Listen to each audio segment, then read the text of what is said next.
Praise the lord. యేసుక్రీస్తు ప్రభువారి ఘనమైన నామములో అందరికీ ఈ నూతన దినపు శుభాలు. ఇర్మియా గ్రంథము 29వ అధ్యాయం 12వ వచనాన్ని జ్ఞాపకం చేసుకుందాం.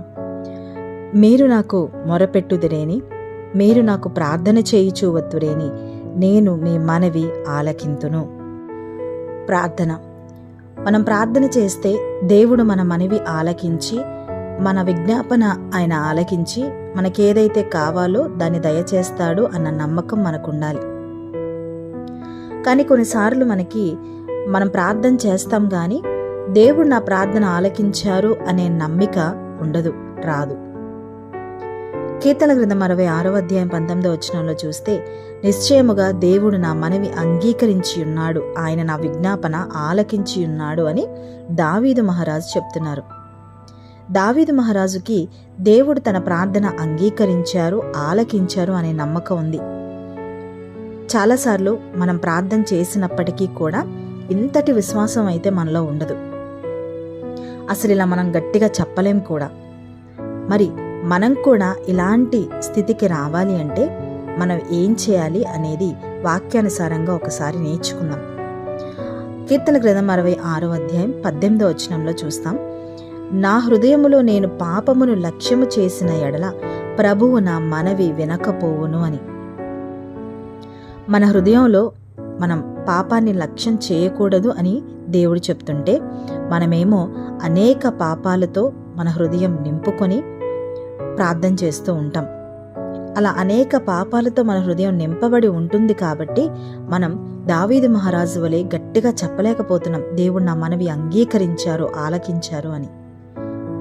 అదేంటి, నేనేం పాపాలు చేయడం లేదే, నరహత్య చేయలేదు, వ్యభిచరించలేదు, కనీసం నేను ఎవరిని మోసం కూడా చేయలేదు, మోహపు చూపుతో కూడా నేను చూడను, నేను చాలా పవిత్రంగా పరిశుద్ధంగా జీవిస్తున్నాను కదా, మరి దేవుడు నా ప్రార్థన ఎందుకు అంగీకరించడం లేదు అని ఆలోచిస్తున్నావా?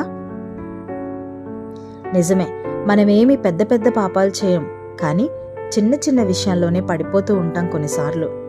అందులో ఒకటి మన మాటలు. కీర్తనల గ్రంథం 66వ అధ్యాయం 21వ వచనంలో ఉంటుంది, వారి నోటి మాటలు వెన్నవలే మృదువుగా ఉన్నవి, అయితే వారి హృదయములో కలహం ఉన్నది అని. మన మాటలు కొన్నిసార్లు ఇలానే ఉంటాయి, ఎదుటి వారిని గాయపరుస్తూ ఉంటాం. అంతేకాదు, వారు మన మాటల వల్ల గాయపడ్డారు అని కూడా మనం గ్రహించం. అసలు ఒకవేళ గ్రహించినప్పటికీ కూడా పెద్దగా పట్టించుకోం, స్పందించం.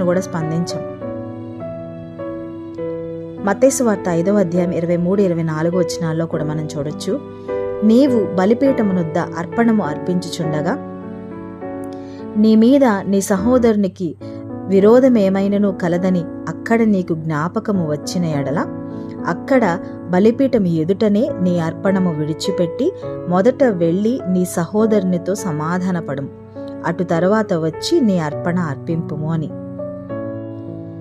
ఈ వాక్యం చాలా క్లియర్గా ఉంది కదండి.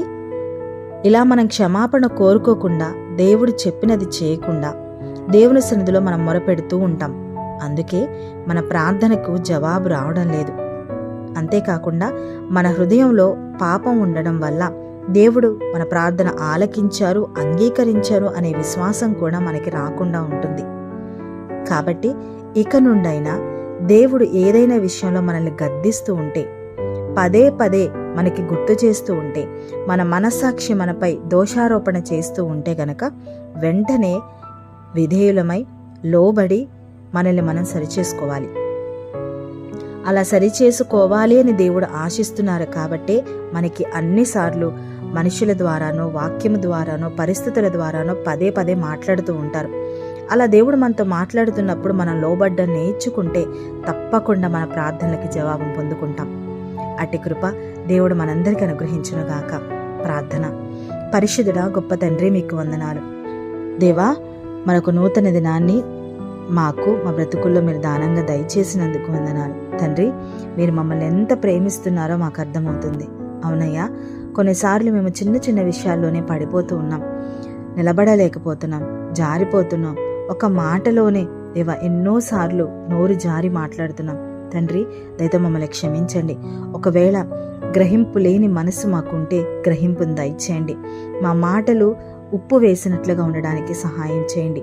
దేవా, కలిపేదిగా ఉండాలి కానీ విడగొట్టేదిగా ఉండకూడదు గనక మేము మాట్లాడే ప్రతి మాట నీ నామ మహిమకే మేము మాట్లాడినట్లుగా మీరే సహాయం చేసి మా నోటిని నింపమని వేడుకుంటున్నాం.